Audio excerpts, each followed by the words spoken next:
England एक ऐसा देश है जिसने पूरी दुनिया में कई जगह राज किया है। एक समय ऐसा था जब इंग्लैंड देश का पूरी दुनिया में खौफ था। सबसे अधिक और लंबा राज अगर उसने किसी देश पर किया था तो वह था भारत देश। इस देश ने अनेक देशों को लूटा, उन देश के लोगों पर अत्याचार किया। इंग्लैंड में कई राजाओं का उदय हुआ और उनका अस्त भी हुआ। इन सभी राजा और रानियों के साथ बहुत से कहानी और किस्से जुड़े हुए हैं। एक ऐसी ही कहानी ब्लडी मैरी से भी जुड़ी हुई है। ब्लडी मैरी की कहानी आज भी लोगों को डराती है। तो आइए आज हम पढ़ते हैं ब्लडी मैरी की कहानी। ये बात बहुत पुरानी है। इंग्लैंड बहुत ही क्रूर राजाओं के शासन के लिए जाना जाता था। इन्हीं क्रूर राजाओं में से एक था राजा हेनरी। राजा हेनरी का जन्म 28 जून 1491 में हुआ था। राजा हेनरी बहुत महान शासक था। उसने 1509 से लेकर 1547 तक इंग्लैंड पर राज किया था। राजा हेनरी की बहुत सारी पत्नियां हुआ करती थी। उसने बहुत से विवाह किए थे। उसकी कई सारी संतानें हुई और उनमें से बहुत सी तानें पैदा होने के बाद कोई ना कोई कारण से मर भी गई। उसे संतान का सुख प्राप्त नहीं हो सका। इतनी सारी पत्नियों से हुए बच्चों में से अगर कोई जिंदा बचा तो वह 2 बेटियां ही थी।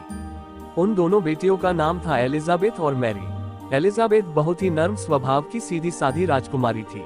वह अपने पिता राजा हेनरी का आंखों का तारा थी। वही दूसरी ओर राजकुमारी मैरी भी थी जो राजा हेनरी को ना जाने क्यों अच्छी नहीं लगती थी। राजकुमारी एलिजाबेथ और मैरी दोनों ही राजा हेनरी की बेटियां थी। क्योंकि हेनरी को अपनी पहली पत्नी इतनी पसंद नहीं थी, इसलिए वह अपनी पहली बेटी मैरी को भी पसंद नहीं करता था। वह मैरी से परायों जैसा व्यवहार करता था। हेनरी अपनी बेटी से खूब काम करवाता था। मैरी इसी वजह से बहुत परेशान भी रहती थी।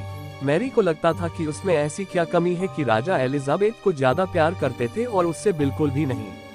राजा की बेटी होते हुए भी उससे यह नहीं लगता था कि वह राजा की बेटी थी। उसके लिए ये सब प्रताड़ना से कम नहीं था।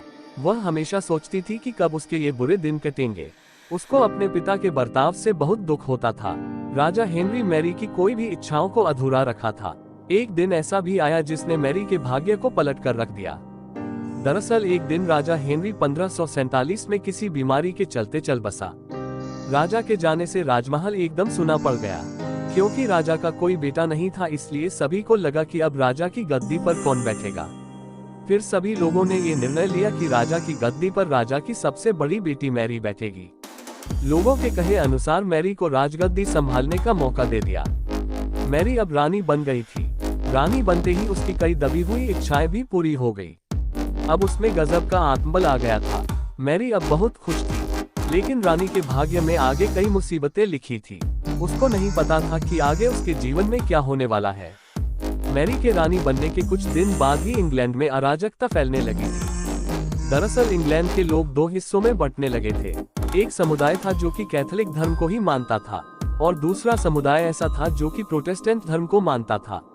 दोनों समुदायों में लड़ाई बहुत ज्यादा बढ़ गई थी। रानी भी कैथोलिक धर्म की ही समर्थक थी, इसलिए उसे प्रोटेस्टेंट धर्म से चिढ़ थी।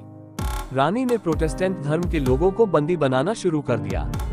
वह इस धर्म के लोगों के साथ बहुत बुरी तरह से पेश आती थी। वह इन लोगों को जिंदा जलवाने लगी। प्रोटेस्टेंट धर्म के लोग रानी से बहुत ज्यादा खफा रहने लगे। वह रानी को हर दिन बद्दुआ देने लगे। रानी तो इतनी ज्यादा क्रूर होती जा रही थी कि वह बहुत सी जवान लड़कियों का अपहरण करवाकर उन्हें मार डालती थी और फिर वह उन लड़कियों के खून से स्नान भी किया करती थी। वह सोचती थी कि उन लड़कियों का खून उसे पूरी उम्र जवान रखेगा। रानी की कुछ ही दिनों में शादी भी हो गई थी। कुछ समय तो उसने अपने पति के साथ शादीशुदा जीवन को अच्छे से जिया। लेकिन कुछ ही समय बाद में रानी का व्यवहार और भी अजीब हो गया। वह बहुत ज्यादा चिड़चिड़ी हो गई थी। वह अपने पति से झगड़ती थी। कुछ समय बाद उसे पता चला कि वह प्रेग्नेंट थी। उसकी खुशी का कोई ठिकाना नहीं रहा। उसकी गर्भावस्था की खबर सुनकर पूरी प्रजा भी बहुत खुश हो गई। लोगों ने सोचा कि अब इंग्लैंड को एक नया राजा मिल जाएगा, लेकिन ऐसा नहीं हुआ। रानी की खुशी थोड़े ही दिनों में मर गई जब उसे पता चला कि वह गर्भवती ही नहीं हुई थी। फिर कुछ दिनों बाद में फिर से रानी को ये पता चला कि वह गर्भवती हो गई है। लेकिन कुछ दिन बाद ही उसे पता चला कि वह मां नहीं बनने वाली थी। जब उसने कई तांत्रिकों से इस रहस्य का पता करवाया तो उसे पता चला कि उसके पेट में कोई बच्चा नहीं बल्कि भूत पल रहा था।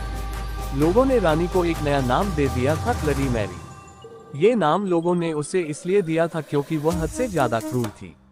दूसरा कारण ये भी था कि रानी के पेट में भूत ने डेरा डाला था, इसलिए लोगों ने उसे ब्लडी मैरी नाम दे दिया था।